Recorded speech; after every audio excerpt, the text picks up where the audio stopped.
We're going to begin the registers of the Consistory of Geneva in the time of Calvin. This is volume 1 of a 1-volume set, which may change, I hope, in the near horizon, but this is what's available currently in English. And this covers the years 1542 to 1544.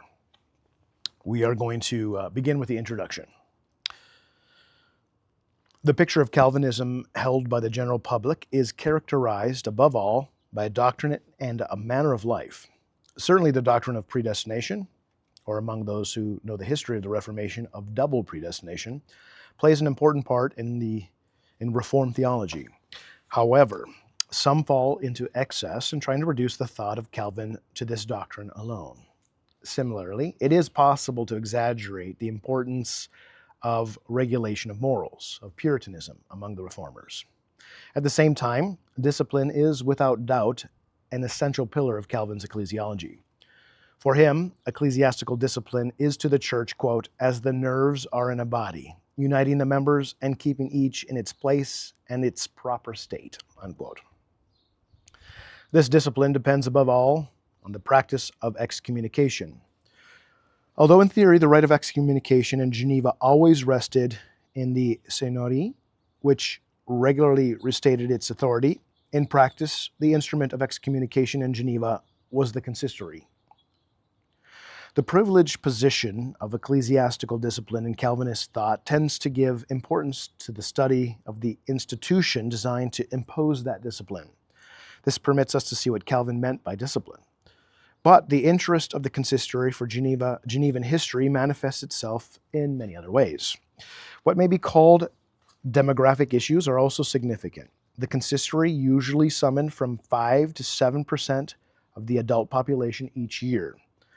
Already in its first 24 months of activity, it summoned almost 850 persons from a total population of less than 13,000. It goes without saying that the number of people thus affected by this body, if one counts the friends and families of those summoned, greatly exceeds this figure. This is an enormous percentage when it is considered that the consistory functioned thus year after year. Is it not clear that an institution with such a position in society merits the attention of historians?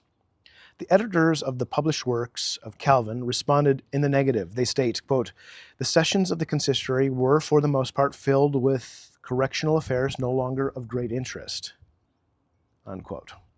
This prejudgment is not found only among these modern scholars.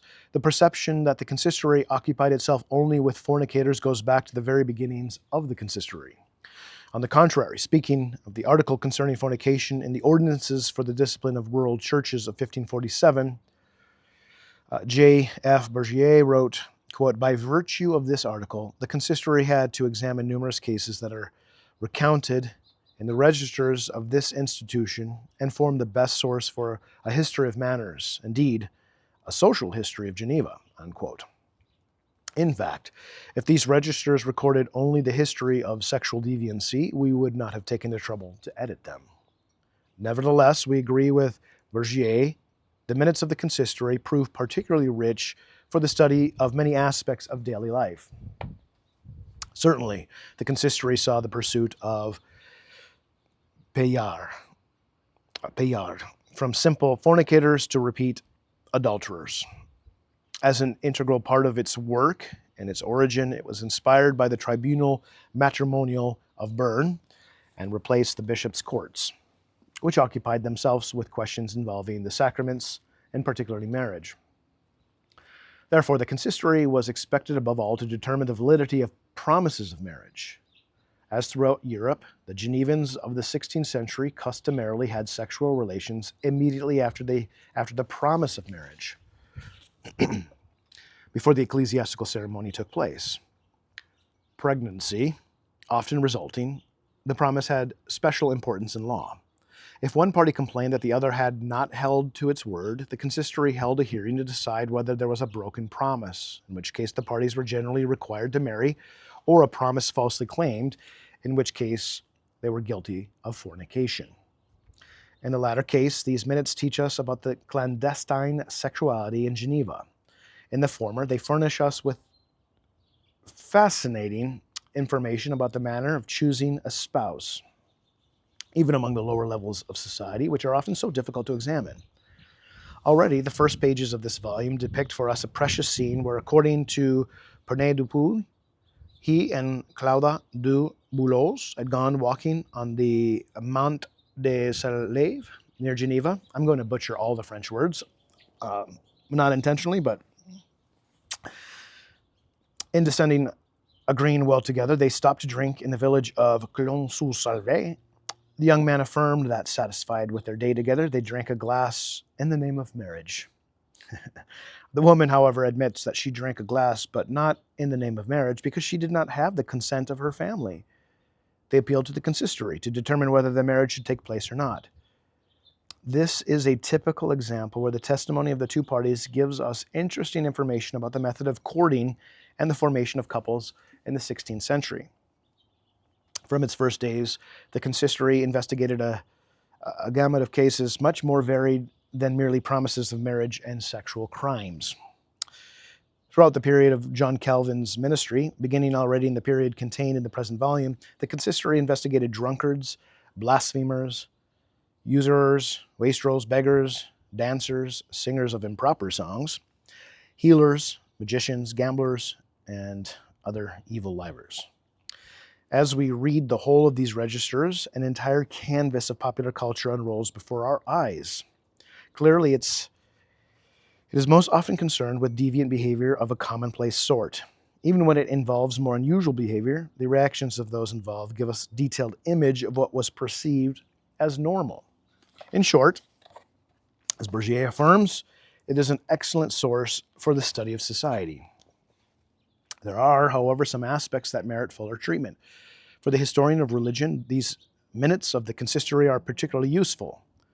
This is not because they clarify the thought of Calvin. If the spirit of the great reformer permeates these registers, his voice is never heard. Their interest resides elsewhere.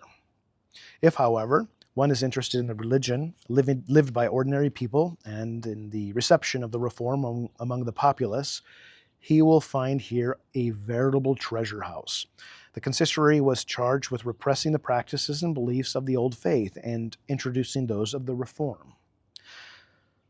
To this end, the consistory examined those suspected of attachment to the Church of Rome, as well as those who neglected their duties, principally those whose attendance at sermons did not demonstrate an ardent zeal for the Reformation.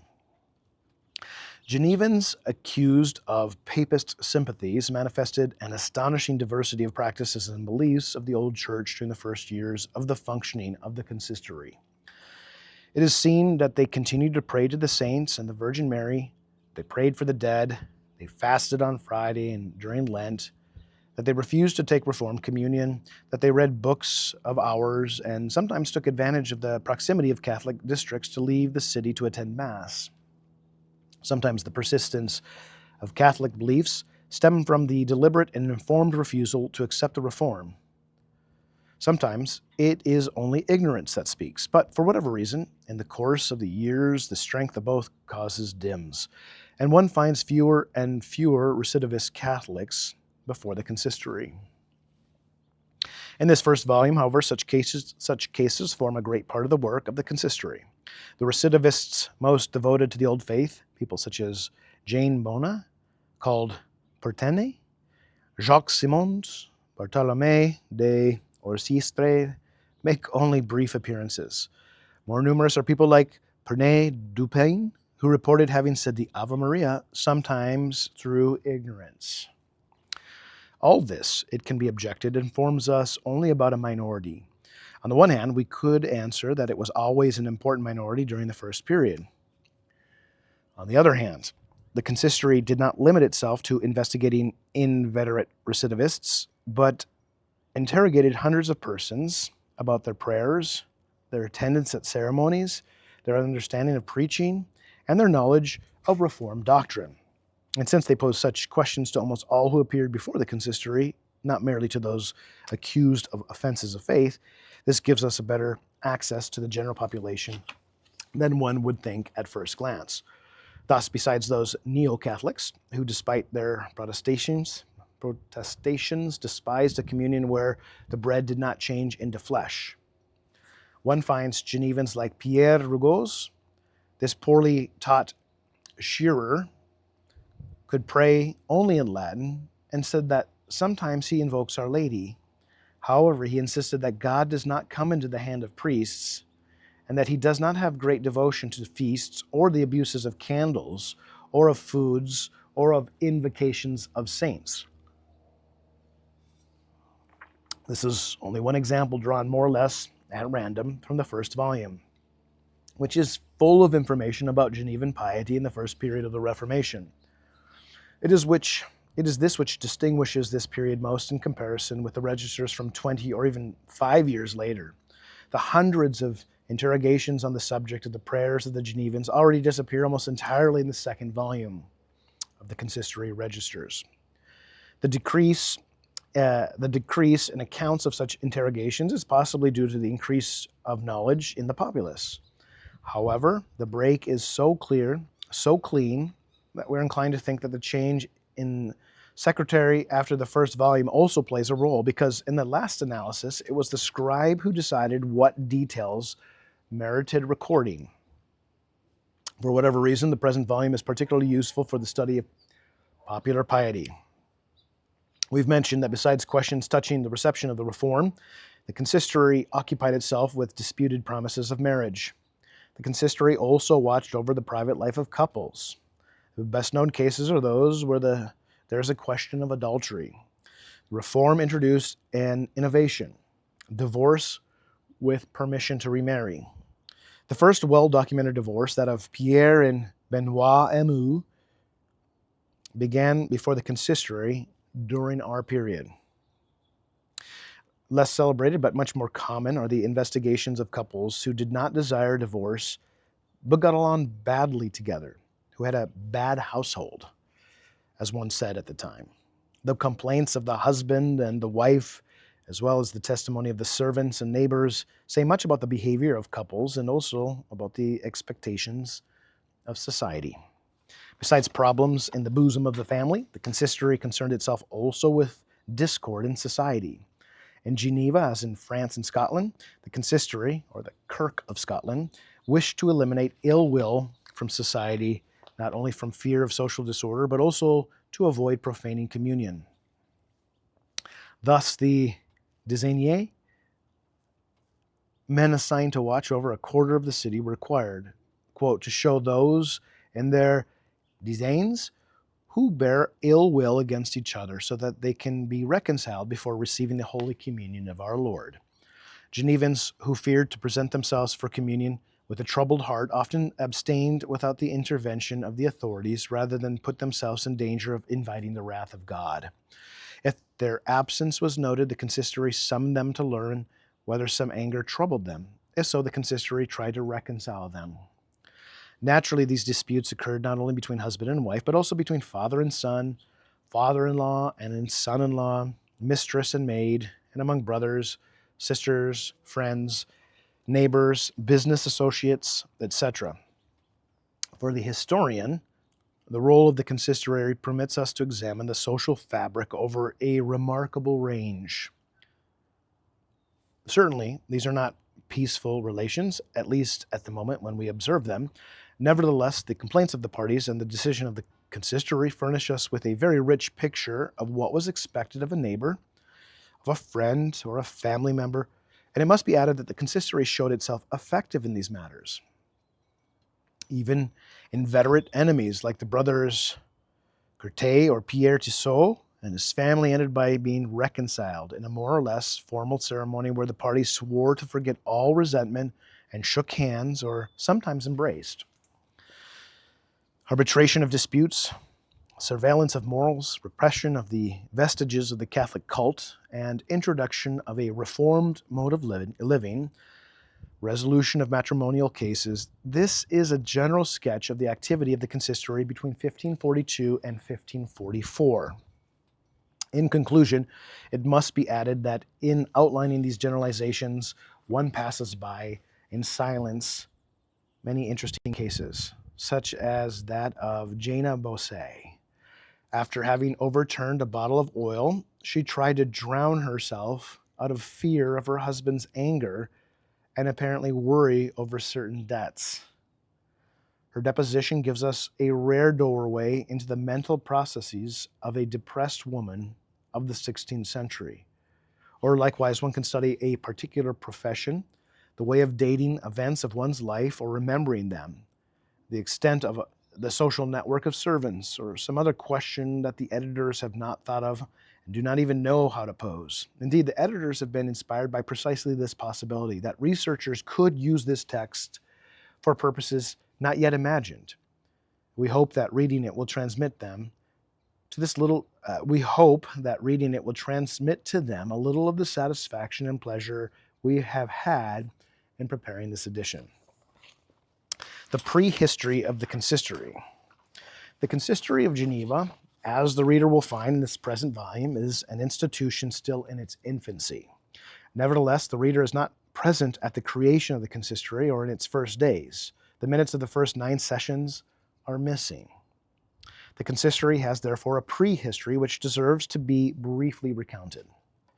We leave the discussion of Calvin's doctrine of ecclesiastical discipline and of the consistory to the specialists in Calvin. We content ourselves here with pointing out that for Calvin, the origin of the consistory is lost in Christian antiquity. But this is a question of theory, of the consistory as an ideal. In practice, the origin of the Genevan consistory can be fixed at a much more recent date. The seed was planted at latest in 1537. The, quote, articles concerning the organization of the Church and Cult of Geneva proposed to the council by the ministers, unquote, on January 16th, 1537. Without doubt, written at least under the direction of Calvin, proposed to introduce ecclesiastical discipline, that is, the practice of excommunication, to Geneva. The article requires the election of men, quote, of good life and of good reputation, not easy to corrupt, distributed throughout all quarters of the city, having their eyes on the life and behavior of everyone. Those chosen should denounce evil livers to the ministers, who would exhort them fraternally to correct themselves.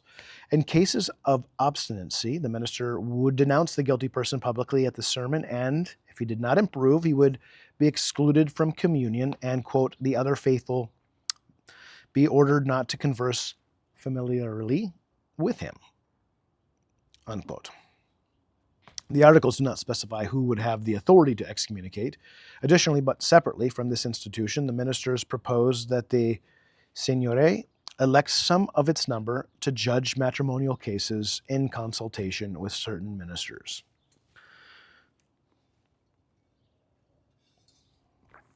The disciplinary system already includes certain elements found in the consistory, but the differences are significant. There's no proposal here of a body of elders and of all the ministers to sit in judgment over cases. The men described in this text more resemble the désignés, who act only within their own quarter with the eventual agreement of a minister than the elders who assemble to examine cases from the entire city and who are not necessarily delegated from each quarter. Moreover, those assigned for marriage cases seem to be independent of those having the authority to begin proceedings leading to excommunication. Although there can be seen here a first essay at introducing ecclesiastical discipline, it was not exactly the same thing as the later consistory. In the case regarding the discipline, these articles remained a dead letter. Calvin and Farel were banished in April of 1538 before putting in place any disciplinary body. During his stay in Strasbourg, that's 1538 to 1541, Calvin had occasion to observe the German church and its disciplinary system. In Strasbourg, excommunication had been instituted in 1534, but the right of applying it remained in the hands of the magistry and of the Kirchenpfleger, who were officers more of the city than of the church, and who did not always apply themselves to the task with energy. Calvin adopted more or less the same system for the French church. Although it was possibly applied with more rigor, it still left more to be desired. Calvin undoubtedly wanting the church to have the power of excommunication. In 1540, the Bernese put pressure on the Genevans to create a consistory in which the spiritual matters should be judged. The small council, who had in fact some knowledge of the Consistory of Bern, told the Bernese that there was no need for such a body because their state was small and the councillors had spiritual knowledge themselves, being old. They thought that in consultation with the ministers, they had the knowledge, the means, and the authority to judge every matter that could arise without the help of any consistory. It must be explained that although the name is the same, the Consistory of Bern that had existed since 1528 was something other than the institution finally created in Geneva. The former was what Louis Aubert describes as a consistory seigneurial, something. Although some pastors participated in it, it was a civil institution, and by general agreement, the right of excommunication rested with the seigneurie, as in Zurich and Neuchâtel.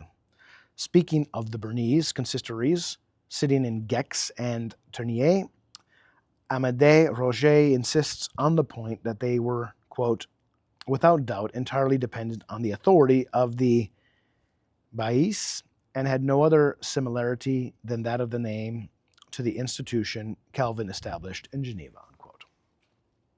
Here, as in 1537, the germ of the idea of the consistory is seen, but apparently the proposal was for an institution more in the style of the Bernese consistory. In October 1540, the Council of Geneva asked Calvin to return to Geneva, and Calvin agreed, but he could not come immediately.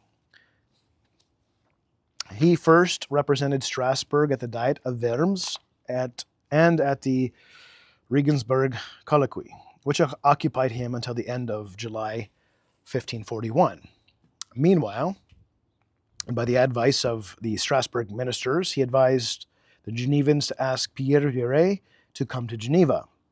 The Bernese authorized Viret, then under their jurisdiction, to go, and he arrived in mid-January 1541. On April 5th, 1541, the council, undoubtedly inspired by Viret, ordered, quote, Since it is necessary to give many remonstrances to many who live evilly, and also in marriage cases, ordered that there be erected a consistory which should meet every Thursday, and that there be present 2 from the small council, 2 from the great council, and a secretary. And there were appointed Monsieurs Hudriot, Dumoulin, and Henry Aubel, Porralis, and Emos des Arts, and for secretary Francois Begin, unquote. Nevertheless, the final decision was delayed until another day to allow discussion by the Council of 200.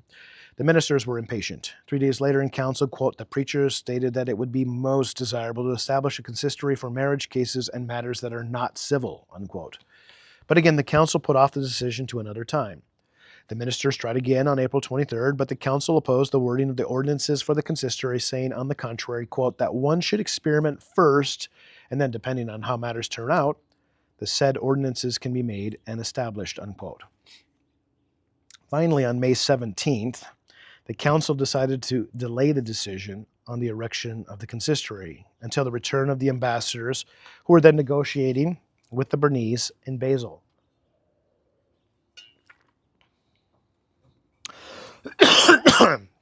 This was the last time that the consistory was discussed until Calvin's arrival in September. In the attempts of Viret and his colleagues to create a consistory, Amédée Roger sees the work of Calvin, quote, Now he wrote, considering that the ministers were then directed by Viret and that the latter was in active correspondence with Calvin, there is no doubt that this step of the pastors was inspired by the man who was then dividing his vigilant attention between the solemn deliberations of the Diet of Regensburg and the interests of the Genevan community, unquote. However, nothing in Calvin's letters of March and April 1541 suggests that he pushed Viret to form a consistory. In any case, Calvin, having certainly already communicated his ideas on this matter to Viret, he had no need to renew such proposals. Moreover, the form of consistory proposed resembled much more closely the Bernese model than that of Calvin. The provisional institution set up on April 5th was a small coterie of councillors without any minister. Viret, being at this time still a Bernese minister, lent to Geneva. It is possible that he had simply renewed the Bernese proposal of the preceding year, or that he had acted on his own initiative, following the principles which he shared more or less with Calvin. After this agitation for a consistory, there followed a period of calm in which there was no more discussion of it, at least before the council. Calvin did not write to Viret to ask him that he form a consistory. It is certain that Calvin had thought about it before quitting Strasbourg. Martin Bucer, in the name of the pastors of Strasbourg, wrote to the Council of Geneva on September 1st, the day of Calvin's departure, quote, "Hear him," that is Calvin, "or rather Jesus Christ in him, in order before all things to establish and put in order the discipline and doctrine of Christ in the state of the church, according to his advice and counsel and that of the other brothers." From the arrival of Calvin in September 13th of 1541, things again began to move on the subject of the consistory. At that very moment, when he presented himself to the council to announce his arrival, Calvin also asked, quote, "to establish order in the church and that this be set down in writing," unquote. The council answered, quote, "regarding ordinances for the church and consistory, resolved that they should be drawn up," and assigned 6 of its members to accomplish the work. In his Billet de Calvin, Nicolas Caledon relates, quote, "Now, to show how Calvin behaved on his return to Geneva, at his first entry into the city, he announced that he would not accept the direction of this church unless a consistory was established with suitable ecclesiastical discipline. Thus, by the command of the government, he immediately established a system of ecclesiastical discipline."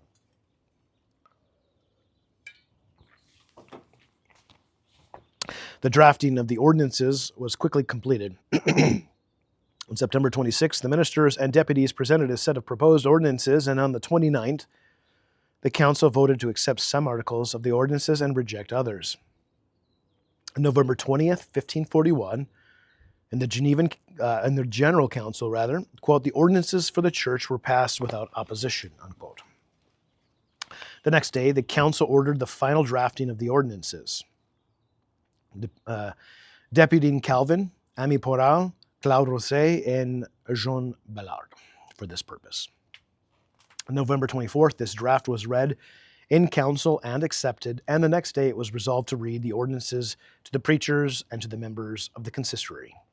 The ordinances of 1541 being so important for the government of the church and the formation and the functioning of the consistory, we reproduce some long extracts in the appendices to assist the reader.